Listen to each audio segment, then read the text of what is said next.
I like this kind of headline out of this. Conservative economist endorses giving money away to everyone. Hey, Greg Mankiw, professor of economics at Harvard, author of the best-selling economics textbook for a long time, right? Ever since I read it in Milton Friedman's book when I was a student, I've always been attracted by the negative income tax, universal basic income idea, because of its simplicity. It really takes the government out of people's lives, including the lives of the poor.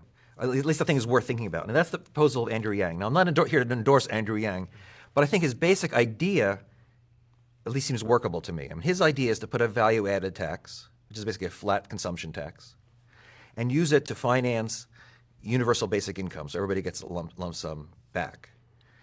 That, I think, could work in the sense that we know value-added taxes work in much of Europe. It's a fairly efficient way to collect revenue. That's why many European countries use it and have kept using it for many, many years.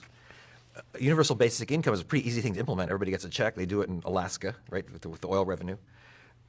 So the whole thing would work, and the whole thing would be progressive. It would be like a sort of a super-duper earned income tax credit, although it doesn't require you work, because everybody would get it. But it's basically a way to redistribute resources from people high up in the income distribution towards people at the bottom.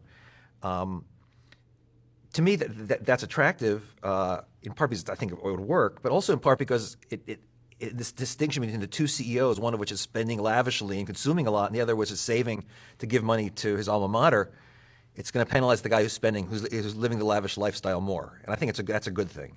So I think the consumption tax aspect's quite desirable. The universal basic income part kind of makes sense as a way to help people at the bottom. So to me, actually, I think the idea makes sense. It would be a pretty radical change from where we are. I understand that. But I think unlike the Elizabeth Warren thing, which is also a radical change, this is what I could see working, whereas Elizabeth Warren's wealth tax I just don't see.